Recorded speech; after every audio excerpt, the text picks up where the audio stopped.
जय हिंद दोस्तों। आज से हम 10th क्लास के बच्चों के लिए मैथ में कुछ ऐसे प्रश्न लेकर आए हैं जिनको मैथ से प्रॉब्लम है वो ये क्लास करके अपना मैथ में अच्छे मार्क्स प्राप्त कर सकते हैं।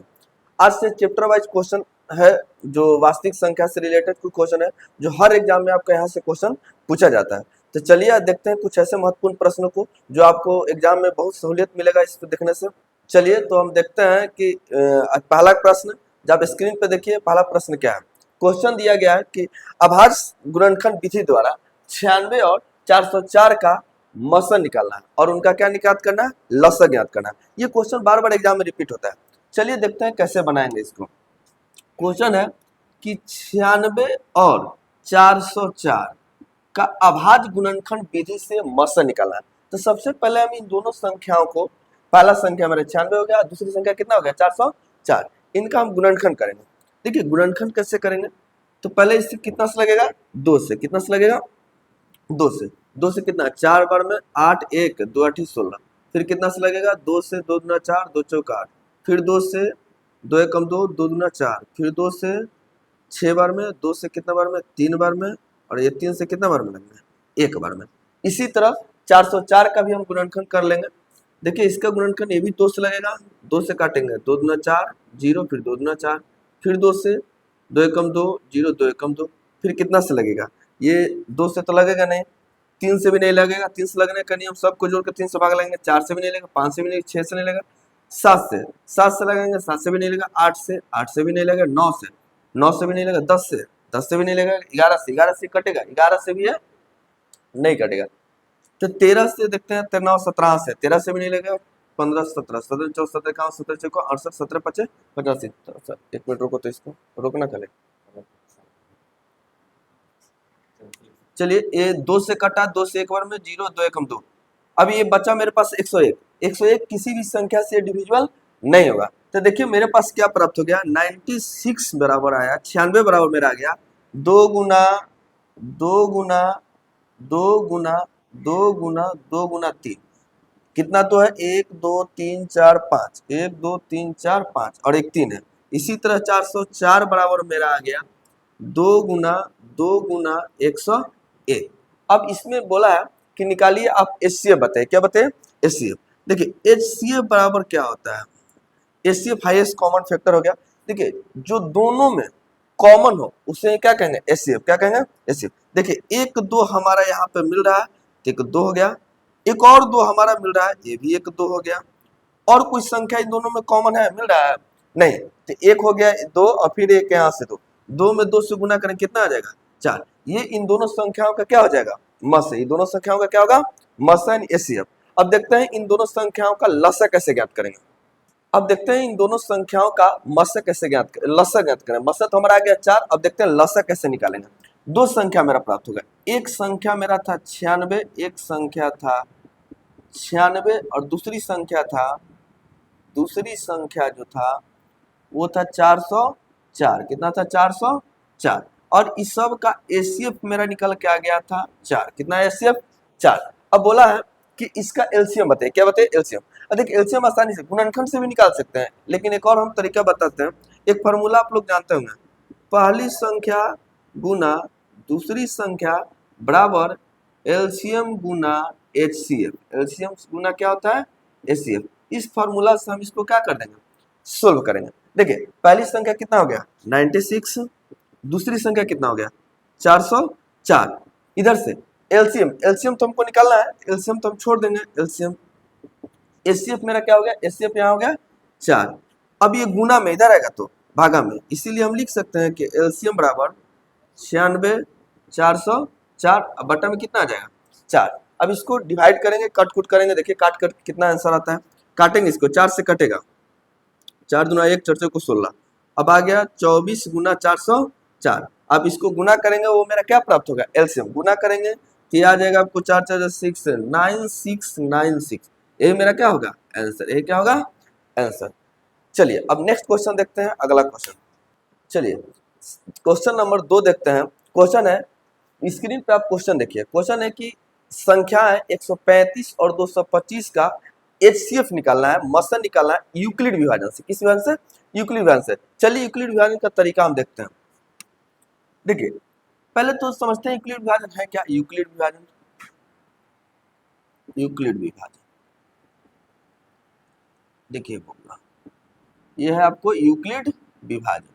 अब यूक्लिड विभाजन क्या है, आप लोग सिंपल भाग जानते हैं। भाग कैसे लगाते हैं, मान लेते हैं ये भाग लगा रहे थे, ये यहाँ होता है भाज्य, ये होता है भाजक, और ये होता है भागफल, और ये हो जाता है आपका शेष। यहाँ जो प्राप्त होगा वो शेष कहिए या शेषफल कहिए, शेषफल कहिए या शेष कहिए। देखिए अगर मान लेते हैं भाज ए है, क्या है भाज ए, और इसको हम 20 से भाग लगा रहे हैं, यहाँ पे क्यू, भागफल कितना प्राप्त हुआ क्यू, और रिमाइंडर कितना हो गया आर। तो यूक्लिड विभाजन प्रमेय कहता है कि यहाँ पर ए बराबर जो होगा भाज बी में क्यू से गुना करें, भाजक गुना भागफल बी क्यू प्लस आर। ये पहले भी आप लोग पढ़े होंगे कि भाज्य बराबर फॉर्मूला होता है भाजक गुना भागफल, भाजक गुना भागफल प्लस शेष, प्लस क्या होता है शेष। देखिए जहां देखिए रिमाइंडर जो होना चाहिए, रिमाइंडर जो होता है ये कंडीशन कभी के पूछ देता है, रिमाइंडर जो होगा सॉरी रिमाइंडर जीरो से हमेशा रिमाइंडर क्या होगा बड़ा होगा या बराबर होगा, और ये हमेशा छोटा होगा किससे बी से, यानी भाजक से हमेशा ये रिमाइंडर क्या होगा छोटा होगा, भाजक से हमेशा भागफल क्या होगा छोटा होगा। ये कंडीशन कभी कभी ऑब्जेक्टिव क्वेश्चन में पूछ देता है, इसको भी देखिएगा। चलिए देखते हैं इसको बनाएंगे कितना आसान तरीका से। क्वेश्चन दिया है कि 135 और 225 कितना है 225, 135 और कितना है 225, इसका निकालना हमको एचसीएफ निकालना है। क्या निकाला एचसीएफ निकाला है। तो देखिए इसमें एचसीएफ कैसे निकालेंगे, तो देखिए विभाजन प्रक्रिया, इसको थोड़ा सा ऊपर आप लोग देखिएगा, चलिए थोड़ा सा ऊपर आप लोग देखेंगे। ये प्रश्न था 135 और 225, देखिए 225 बड़ा है 135 से, तो देखिए कैसे इसको विभाजन प्रक्रिया से हम तोड़ेंगे और एचसीएफ निकालेंगे। तो देखिए 135 ये भाज्य हो जाएगा, ये भाज्य होगा, ये भाजक होगा, ये मान लेते हैं बी का वैल्यू है और ये किसका वैल्यू है, सॉरी ये ए का वैल्यू होगा और ये किसका होगा बी का। तो भाग लगाते हैं, देखते हैं कैसे लगेगा। 135 से 225 में भाग लगाएंगे कितना प्राप्त हो जाएगा 135, एक बार में कितना लगेगा 135, घटाएंगे 0, 12 में से 3 गया 9, 1 में से गया 0, कट गया। अब प्राप्त हो गया मेरा। अब देखिए फिर नहीं लगेगा, देखिए ये हो गया, इससे अभी ये क्या है बड़ा है, इससे क्या है बड़ा है, तभी फिर लगाएंगे 90 को फिर भाग लगाएंगे कितना से 135 में, 90 को फिर पढ़ेंगे एक बार में 90, घटाएंगे कितना आ जाएगा 5, और यहाँ से 12, 12 में से 9 गया 13, 13 में से 9 गया कितना बचेगा 4, फिर ये इससे क्या है बड़ा है, फिर इसको घेरेंगे, फिर कितना आ जाएगा 90, 45 से कितना बार में 2 बार में 90, पूरा पूरा कट जाएगा। अब रिमाइंडर मेरा क्या आ गया 0, तब इसको ऐसे लिख सकते हैं हम कि 225 बराबर जो मेरा प्राप्त हुआ भाजक गुना भागफल, यानी 135 गुना 1, और इसके लिए देखेंगे तो रिमाइंडर कितना हो जाएगा 90, इसके लिए रिमाइंडर कितना होगा 90।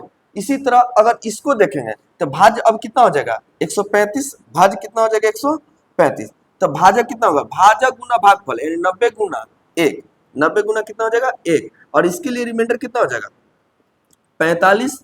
इसी तरह थर्ड कंडीशन में देखते हैं तो भाज्य कितना हो जाएगा 90, 90 भाजक गुना भागफल यानी 45 गुना कितना हो जाएगा 2, और इसके लिए रिमाइंडर कितना आ गया 0, रिमाइंडर कितना है 0। अब बोला है कि एचसीएफ ज्ञात करिए, हमारे तो रिमाइंडर 0 आ गया, तो एचसीएफ कैसे निकालेंगे एचसीएफ, देखिए जिससे 0 प्राप्त होगा, जिस संख्या से 0 प्राप्त होगा वही हमारा क्या होगा एचसीएफ, यहाँ किससे प्राप्त हुआ 45 से, तो मेरा एचसीएफ कितना हो जाएगा 45, एचसीएफ मेरा क्या होगा 45 होगा। चलिए नेक्स्ट क्वेश्चन देखते हैं। चलिए तीसरा नंबर क्वेश्चन देखते हैं। क्वेश्चन है कि बिना लंबी विभाजन प्रक्रिया किए बिना बताना है कि 7/80 का दशमलव प्रसार शांत होगा कि अशांत। प्रश्न आप बोर्ड पर देखिए, प्रश्न क्या है, बोला है कि बिना भाग लगाए यानी बिना लंबी विभाजन प्रक्रिया किए बिना आपको बताना है कि शांत है कि अशांत। तो देखिए शांत और अशांत का कंडीशन आप लोग जानते हैं कि अगर भाग लगाते हैं पूरा पूरा कट जाएगा तो शांत, अब पूरा पूरा नहीं कटेगा तो अशांत। लेकिन यहाँ पे बोला कि भाग तो लगाना नहीं, तो कैसे जांच करें। देखिए शांत का 2 कंडीशन बताते हैं, शांत का कंडीशन होगा और एक अशांत का, 2 ही कंडीशन होगा। देखिए जिसका हर बोले तो नीचे वाला ऊपर वाला अंश होता है, ऊपर क्या होता है अंश और नीचे क्या होता है हर, तो जिसका हर 2 से 2 के पावर m लिख देते हैं, और या 5 से 5 के पावर n लिख देते हैं। अगर विभाजित हो तो वो शांत होगा, या जिसका हर 2 से या 5 से या केवल 2 से या केवल 5 से पूर्णतः विभाजित हो, या उसका गुणनखंड हो, उसे क्या कहेंगे? शांत। और इसके अलावा अगर 2 के अलावा या 5 के अलावा कोई और संख्या से विभाजित हो, वो क्या हो जाएगा? अशांत। क्या होगा? अशांत। अब देखते हैं प्रश्न। शांत का फॉर्मेट यही होता है, याद रखिएगा। अब देखिए क्वेश्चन दिया है कि 7/80, 7/80 का बताना है कि दशमलव प्रसार क्या होगा। तो देखिए हमको अंश से मतलब नहीं, हर देखेंगे, हर कितना है? 80। इसको तोड़ेंगे, गुणनखंड करेंगे, तो 80 को क्या गुणनखंड कर सकते हैं? 16×5 80 ऐसे लिख सकते हैं, 16×5 80। इसको और तोड़ सकते हैं, ऐसे लिख सकते हैं, 7 और 16 का क्या लिख सकते हैं? 2 गुना 2 गुना 2 गुना 2, 2 गुना 4, 4 गुना 8, 8 गुना 16, और 16 गुना 5, 16×5 80 लिख सकते हैं। अब ये मेरा जो संख्या आ गया 7, अब बट्टा में 2 कितना है? 4 बार है, तो 2 के पावर 4, और 5 कितना बार? 1 बार, 5 के पावर 1 आएगा। देखिए हर इसका केवल 2 है या केवल 5 है, या 2 और 5 दोनों है। तो यहाँ पे देखिएगा तो 2 के पावर 4 है, केवल 2 है, और 5 है, इसके अलावा कोई और संख्या नहीं है। तो ये दशमलव प्रसार इसका क्या होगा? शांत होगा। दशमलव प्रसार क्या होगा? शांत होती है, शांत होगा। इसीलिए कह सकते कि यह शांत आवर्ती है। कैसा है? शांत है। यह क्या है? शांत। अगर हर 2 और 5 के अलावा कोई और संख्या से गुणनखंड होता, कोई और संख्या से विभाजित होता, तो यह शांत नहीं होता। क्या हो जाता? अशांत। क्या होता? अशांत। तो इसका दशमलव प्रसार क्या होगा? शांत। क्या होगा? शांत। चलिए अब नेक्स्ट क्वेश्चन देखते हैं। अगला प्रश्न है मेरा, स्क्रीन पे क्वेश्चन आप देखिए। प्रश्न है कि 1.34 को परिमेय संख्या के रूप में लिखिए। प्रश्न है आपको दिया हुआ है 1.34 को परिमेय संख्या के रूप में लिखिए। देखिए परिमेय संख्या कहते किसे हैं? तो वैसी संख्या जो p/q के रूप में हो, उसे क्या कहेंगे? जहाँ q 0 नहीं होना चाहिए, यानी वैसी संख्या जो p/q के रूप में हो, जहाँ q 0 नहीं हो, q does not equal to 0 हो, उसे क्या कहेंगे? परिमेय संख्या। तो ये जो दिया हुआ है इसको किस रूप में लाना है? परिमेय संख्या के रूप में। देखिए बनाने का बहुत आसान तरीका, दशमलव भूल जाइए, दशमलव भूल जाएंगे तो हो जाएगा 134 बटा दशमलव के लिए कितना लिखेंगे? 1। दशमलव के लिए क्या लिखेंगे? 1। और दशमलव के बाद कितना अंक है? 1 अंक 2 अंक। दशमलव के बाद कितना अंक है? 2 अंक। तो 2 जीरो लगाएंगे यहाँ पर। अब इसको काट कुट करना है, काट के आंसर लाना है। देखिए काटिए, 2 से काटिए, 2 से भी कटेगा, 2 से 2 6 12, 1 2 7 14, 2 से काटेंगे 2 5 10 50। अब ये कटेगा? नहीं कटेगा। तो मेरा आ गया 67 बटा कितना हो गया? 50। यही मेरा क्या होगा? आंसर होगा। देखिए अब p/q के रूप में है कि नहीं है, तो ये क्या हो गया? परिमेय संख्या। चलिए अब नेक्स्ट क्वेश्चन देखते हैं। मेरा नेक्स्ट क्वेश्चन है, स्क्रीन पे देखिए क्वेश्चन आप, कि 0.23 लिखा हुआ है, 0.23, ये दोनों संख्या पर रेकरिंग है, आवर्त। बोला है कि इसे p/q यानी परिमेय संख्या के रूप में लिखिए, यानी p/q के रूप में लिखना है। चलिए देखिए इस ऐसे प्रश्न को कैसे सोल्व करेंगे। उस टाइम ये केवल रेकरिंग नहीं था, ऐसे ही दे दिया था कि लिखना था 1.34, लेकिन इस जो क्वेश्चन है यहाँ पे क्या दे दिया है? रेकरिंग। क्या दिया है? रेकरिंग। तो देखिए ऐसे प्रश्नों को कैसे बनाएंगे। फिर वही चीज है, दशमलव भूल जाना है, तो इधर कितना हो जाएगा? 2 3, इधर 0 लिखेंगे, 0 का वैल्यू नहीं होता, इधर लिखने का कोई मतलब नहीं है। और देखिए जिस संख्या पर रेकरिंग नहीं रहेगा उसे घटा देंगे। तो यहाँ पर देखिए 0 पर रेकरिंग नहीं है, तो 0 क्या कर देंगे? घटा देंगे। 0 घटाइए उतना ही रहेगा, जोड़िए उतना ही रहेगा। देखिए कितने संख्या पर रेकरिंग है? तो 2 संख्या पर, तो 2 × 9। 3 संख्या पर रेकरिंग रहता है तो 3 × 9। दशमलव के बाद कोई ऐसी संख्या जिस पर रेकरिंग नहीं है, या कोई ऐसी संख्या नहीं है जिस पर रेकरिंग नहीं है, तो यही मेरा क्या हो जाएगा? आंसर। 23 में से 0 घटाएंगे, कितना हो जाएगा? 23 बटा कितना बचेगा? 99। देखिए ये भी किसी के रूप में आ गया? p/q के रूप में, यानी परिमेय संख्या। ये भी कौन सा संख्या हो गया? परिमेय संख्या। चलिए अब नेक्स्ट क्वेश्चन देखते हैं। नेक्स्ट क्वेश्चन बोला है कि अभाज्य गुणनखंड विधि से 6, 8 और 22 का मसा और लसा ज्ञात करना है। प्रश्न है कि प्रश्न आप देखिए यहाँ पर क्वेश्चन है 6, 8, 22 का अभाज्य गुणनखंड विधि से मसा निकालना है और क्या निकालना है? लसा निकालना है। क्या निकालना है? लसा। देखिए ऐसे प्रश्नों को कितना आसानी से बनाएंगे। पहले सबसे पहले तो गुणनखंड करने आना चाहिए। देखिए 3 संख्या मेरा, एक 6 है, एक 8 है, और एक कितना है? 22 है। कितना है? 22। तीनों को पहले गुणनखंड कर लेते हैं। ये कितना से लगेगा? 2 से, 2 3 6, 3 से कितना बार में? 1 बार में। कितना बार में लगेगा? 1 बार में। इसी तरह 8 को गुणनखंड करिए, ये 2 से कटेगा कितने बार में? 4 बार में। ये 2 से कटेगा 2 बार में, ये 2 से कितना बार में कटेगा? 1 बार में। इसी तरह 22 है, तो 22 को काटेंगे 2 से कितना बार में? 11 बार में। 11 से कितने बार में कटेगा? एक बार में। कितने बार में कटेगा? एक बार में। अब इस सब का अरेंज करके लिख लीजिए। देखिए 6 बराबर मेरा आ गया 2 गुना 3 गुना 1।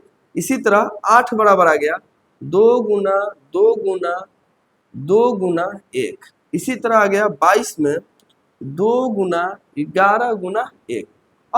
चलिए अब ये तीन संख्या, ये तीनों को हमको ज्ञात करना है। थोड़ा इधर ध्यान दीजिएगा आप लोग। एचसीएफ पूछा है, क्या पूछा है? एचसीएफ, और निकालना है एलसीएम, दोनों निकालना है। तो पहले एचसीएफ देखते हैं। एचसीएफ क्या कहलाता है कि वैसी तीनों संख्या में संख्या कॉमन हो जो तीनों में मिलता है। देखिए यहाँ पे एक संख्या 2 है जो तीनों में मिल रहा है, ये संख्या तीनों मिल रहा है, एक 2 हो गया। और कोई संख्या जो तीनों मिल रहा है नहीं, यहाँ केवल एक मिल रहा है। एक लिखिए, मत लिखिए, क्योंकि एक से किसी संख्या में गुना करते हैं तो उसी के बराबर होता है। चलिए मेरा एचसीएफ क्या हो जाएगा? 2 में 1 से गुना करें कितना हो जाएगा? 2। मेरा एचसीएफ कितना हो जाएगा? 2। अब बोला है कि इसका एलसीएम निकालिए। तो देखिए एलसीएम निकालने का तरीका, जो मिल गया उसको ले लेंगे। मिला क्या मेरा? 2। और जो नहीं मिला सबको गुना कर देंगे। नहीं मिला सबको क्या करेंगे? गुना करेंगे। तो यहाँ हो गया 3, फिर यहाँ से हो गया 2, फिर एक और 2, और इधर से कितना हो जाएगा? 11। 1 से गुना करेंगे तो सेम ही रहेगा। चलिए इसको गुना करते हैं। गुना करें कितना? देखिए 3 में 2 से करेंगे 6, 6 दूना 12, 12 दूना 24, और 24 में कितना से गुना कर देंगे? 11 से। 24 में कितना से गुना करेंगे? 11 से। 4 2 4 2, यानी आ जाएगा ये 4 6 2, यानी 264। ये मेरा क्या हो जाएगा? एलसीएम। ये क्या होगा? एलसीएम। चलिए अब इसी तरह का नेक्स्ट क्वेश्चन देखते हैं जो एग्जाम में पूछे जाते हैं कि अभाज्य गुणनखंड विधि से 8, 9 और 25 का मस और लस ज्ञात करना। प्रश्न आप बोर्ड पे देखिए। प्रश्न है कि 8, 9 और 25 का मस ज्ञात करना और लस ज्ञात करना। प्रश्न सेम इसी तरह, अगला जो क्वेश्चन देखें उसी तरह का सेम क्वेश्चन है। 8 है, 9 है और एक 25 है। तीनों का क्या ज्ञात करना है? मस ज्ञात करना। तीनों का क्या ज्ञात करना है? मस, और इसके साथ साथ लस भी ज्ञात करना। चलिए इसी तरह से इसका गुणनखंड करेंगे। सेम प्रोसेस, 2 से 4 बार में, 2 से 2 बार में, 2 से कितने बार में? 1 बार में। इसी तरह 9 को विभाजित करें 3 से, 3 3 9, 3 एकम 3। 25 को, 25 2 से नहीं लगेगा, 3 से नहीं, किससे लगेगा? 5 से। 50 25, 5 एकम 5। अब मेरा 3 संख्या आया, पहले 8 आया। 8 के लिए कितना लिख सकते हैं? 2 गुना 2 गुना 2, इसको लिख सकते हैं 2 गुना 2 गुना 2, और गुना 1 हो जाएगा क्योंकि 1 भी तो गुना हुआ। इसी तरह 9 को क्या लिख सकते हैं? 3 गुना 1। इसी तरह 25 को हम क्या लिख सकते हैं? 5 गुना 1। अब बोला है प्रश्न कि एचसीएफ बताना है। क्या बताना है? एचसीएफ, और साथ साथ क्या बताना है? एलसीएम। साथ साथ क्या बताना है? एलसीएम। तो पहले एचसीएफ देखते हैं। तरीका वही है कि जो ये 3 संख्या दिया है, तीनों संख्या में वो संख्या कॉमन हो, वही क्या होगा? एचसीएफ। देखिए यहाँ पे कौन संख्या है जो कॉमन है? 2 यहाँ पे है, 2 यहाँ पे है, नहीं है। यहाँ पे 2 है, नहीं है। इधर भी 2 है, नहीं है। केवल देखिए 1 यहाँ पे मिल रहा है। 1 क्या मिल रहा है? मेरा मिल रहा है। तो इसके लिए एचसीएफ कितना हो जाएगा? 1। एचसीएफ कितना होगा? 1। अब एलसीएम निकालना। अब क्या निकालना है? एलसीएम। तो एलसीएम का नियम कहता है कि जो तीनों मिल गया उसको ले लेंगे, जो तीनों में मिल गया उसको ले लेंगे। इसके बाद जो संख्या बच गया सबको क्या कर देंगे? गुना करेंगे। तो कौन कौन संख्या बचा? 2 2 3 बार बचा। 2 2 2 2, इसमें 2 3 बच गया, और इसमें कितना 5 बचा है? 2। चलिए मेरा यहाँ एचसीएफ कितना आ गया? 1। तीनों में ये संख्या मिल रहा था इसीलिए एचसीएफ मेरा कितना हो गया? 1। एचसीएफ क्या हो गया? 1। इसी तरह देखते हैं एलसीएम। चलिए इधर थोड़ा सा हम निकालते हैं एलसीएम। एलसीएम क्या कहता है कि तीनों में जो कॉमन मिल गया उसको ले लेंगे। तो यहाँ कॉमन क्या था? मेरा 1। और जो संख्या बच गया उस सबको क्या कर देंगे? गुना करेंगे। सबको क्या कर देंगे? गुना करेंगे। तो यहाँ बचा है 2 3 बार। 2 कितने बार बचा? 3 बार। फिर यहाँ पे देखिए इसमें 3 2 बार बचा। 3 कितने बार बचा? 2 बार। और फिर यहाँ से गुना 5 कितने बार बच गया? 2 बार। 5 कितने बार बचा? 2 बार। ये यहाँ पे आ गया 1 गुना 2 गुना 2 गुना 2, 3 गुना 3, 5 गुना 5। सबको गुना करिए। देखिए 2 दूना 4, 4 दूना 8, 8 के 24, 24 दिया 72, और इधर 5 में 5 से गुना करेंगे कितना हो जाएगा? 25। ये दोनों संख्या का गुना कर देंगे, वही मेरा क्या हो गया? एलसीएम होगा। वही क्या होगा? एलसीएम। गुना करते हैं। 5 दूना 10 के शुरुआत में 1, 7 5 35 है 36, 2 दूना 4 और 7 दूना 14। जोड़ेंगे तो आ जाएगा 0, 6 4 10 की शुरुआत में 1, 4 से 7 है 1 8 हाथ होंगे। यानी इसका टोटल एलसीएम मेरा क्या आ जाएगा? 1800। एलसीएम कितना आ जाएगा? 1800। चलिए अब नेक्स्ट प्रश्न देखते हैं। अब नेक्स्ट क्वेश्चन देखते हैं। आज के लिए लास्ट ये प्रश्न है जो हर साल 10th क्लास के एग्जाम में ये वीवीआई प्रश्न जो हर साल पूछा जाता है, चाहे वो प्रथम पाली में हो चाहे द्वितीय पाली में। ये हर एग्जाम के लिए महत्वपूर्ण प्रश्न है। चलिए बच्चे अक्सर इसे प्रश्नों को गलती कर देते हैं, चलिए इसे आसान तरीका से सीखेंगे। प्रश्न देखिए स्क्रीन पर आपका दिख रहा होगा। प्रश्न है कि सिद्ध करें कि √2 एक अपरिमेय संख्या है। √2 क्या है? अपरिमेय संख्या। देखिए इसको बनाएंगे कैसे। देखिए दिया हुआ है कि √2 एक अपरिमेय संख्या है। इससे पहले हम अपोजिट मान लेंगे, उल्टा मान लेंगे। अपरिमेय दिया है तो हम क्या मान लेंगे? परिमेय। तो लिखेंगे, बनाने का तरीका देखिए, लिखेंगे माना कि √2 एक परिमेय संख्या है। परिमेय संख्या है, संख्या मान लिए √2 क्या है मेरा? परिमेय संख्या। जहां जहां P और Q पूर्णांक है। P और Q क्या है? पूर्णांक है। देखिए परिमेय की परिभाषा क्या कहता है कि वैसी संख्या जो P बटा Q के रूप में हो वो क्या कहलाता है? परिमेय होता है। वो क्या होता है? परिमेय। देखिए P और Q पूर्णांक है, जहां Q = 0 यानी Q 0 नहीं होना चाहिए, हर हमेशा 0 नहीं होना चाहिए। चलिए अब देखिए इसे सोल्यूशन कैसे करेंगे। जैसे मान लिए √2 बराबर परिमेय संख्या P बटा Q। अब देखिए ये परिमेय में कब आएगा? जब ये रूट से क्या होगा? बाहर होगा। तो रूट से बाहर करने के लिए क्या करेंगे? इधर भी वर्ग करेंगे, तो इधर भी क्या करेंगे? वर्ग। तो लिखेंगे दोनों तरफ वर्ग करने पर, दोनों तरफ क्या करने पर? वर्ग करने पर। दोनों तरफ वर्ग करने पर। तो देखिए बबुआ कैसे करेंगे इसको? √2 का इधर से वर्ग कर देंगे, इधर से हो जाएगा P बटा Q। इसका भी वर्ग कर देंगे। तो देखिए √2 का वर्ग करेंगे तो कितना हो जाएगा? 2 का वर्ग करेंगे 4 का वर्ग कितना हो जाएगा? 2। इसी तरह इधर करेंगे P का वर्ग करेंगे तो P² बटा कितना हो जाएगा? Q²। कितना होगा? Q²। अब इसको ऐसे लिख सकते हैं 2। देखिए चलिए इसको आप लोग थोड़ा सा स्क्रीनशॉट ले लीजिए। अब इसको बिटार करके थोड़ा सा हम ऊपर लिखने का कोशिश करते हैं। चलिए ये इसको थोड़ा सा आप लोग ऊपर थोड़ा देखेंगे। यहाँ से 2Q है, 1Q कैसे लिख सकते हैं? 2 में 1Q गुना करेंगे तो 2Q, इधर से आएगा P² बटा Q आ जाएगा। अब चलिए यहाँ पर अब ये आ गया मेरा, यह क्या है? पूर्ण संख्या, पूर्णांक है, परिमेय है, क्या है? बस इसको लैंग्वेज में आपको क्या कर देना है? लिखना है। लैंग्वेज में क्या करना है? लिखना है। तो कैसे लिखेंगे? लिखेंगे चूंकि थोड़ा सा रुको तो ओके।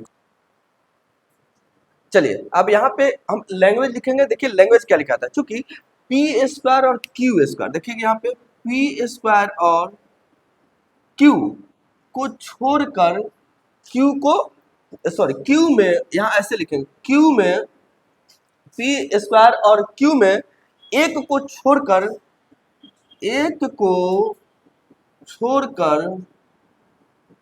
छोड़कर कोई उभयनिष्ठ गुणनखंड नहीं है। कोई उभयनिष्ठ गुणनखंड नहीं है। कोई उभयनिष्ठ गुणनखंड नहीं है। इसीलिए यहाँ पे कॉमा देके लिख लीजिएगा। इसीलिए P² बटा Q एक क्या है? भिन्न है। P² बटा Q एक क्या है? एक भिन्न है। P² बटा Q एक क्या है? भिन्न है। जबकि भिन्न है छूट गया यहाँ पे, है। जबकि 2Q एक क्या है? पूर्णांक है। ये क्या है? पूर्णांक है। 2Q क्या है? पूर्णांक है। इसीलिए अतः कह सकते हैं, अतः देखिए मेन यही लैंग्वेज थोड़ा सा लिखना है। स्क्वायरिंग तो सबको कर लेते हैं, लैंग्वेज लिखना है। अतः देखिए भिन्न बराबर कभी भी पूर्णांक नहीं होता है। भिन्न डज नॉट इक्वल टू पूर्णांक, यानी भिन्न बराबर पूर्णांक नहीं होगा। इसे चलिए नीचे थोड़ा सा मिटा देते हैं इसको। भिन्न बराबर पूर्णांक नहीं होगा, इसीलिए क्या आ जाएगा? भिन्न मेरा इधर से देखेंगे 2Q does not equal to P² बटा Q। थोड़ा सा इधर लिख दिया भिन्न वाला, इधर लिख दिया पूर्णांक वाला इधर लिखें, इससे कोई दिक्कत नहीं है। अतः इसीलिए कह सकते हैं ये हमारा बराबर नहीं होगा, ये बराबर नहीं होगा। अतः हमारा माना हुआ कथन क्या है? गलत है। अतः हमारा माना हुआ कथन गलत है। कथन क्या है? गलत है। क्योंकि हम शुरू में क्या मान लिए थे कि √2 एक परिमेय संख्या है। √2 क्या है? परिमेय संख्या है। लेकिन यहाँ पे हमारा माना हुआ क्या गया? गलत आ गया। माना हुआ क्या गया? गलत आ गया। इसीलिए √2 क्या होगा? √2 एक अपरिमेय संख्या है। रूट 2 एक क्या है? अपरिमेय संख्या है। हाँ। अतः हमारा माना हुआ कथन क्या है? गलत है। इसीलिए रूट 2 एक क्या है? अपरिमेय संख्या है। रूट 2 क्या है? एक अपरिमेय संख्या है। यही हमारा प्रश्न का क्या होगा? आंसर होगा। इस तरह से आप क्वेश्चन बना करके आप अच्छे मार्क्स प्राप्त कर सकते हैं। ये हर एग्जाम में आपको पूछा जाएगा। थोड़ा सा बच्चे को यहाँ समझ में नहीं आया होगा तो थोड़ा सा देख लीजिए इसको। इधर थोड़ा सा हम इसको समझा देते हैं। इधर था आपको था उधर से 2, इधर से पी स्क्वायर बटा में क्यू। देखिए यहाँ 2 क्यू है, अगर एक क्यू को गुना करेंगे तो यहाँ एक नहीं आ जाएगा, 2 क्यू इधर से क्या बचेगा? पी स्क्वायर बटा में एक क्यू तो यहाँ बचेगा, फिर क्यू में क्यू से गुना करेंगे, क्यू स्क्वायर हो जाएगा कि नहीं हो जाएगा? तो हम बस वही किया है कि ये 2 क्यू था, यहाँ एक क्यू से क्या कर दिए?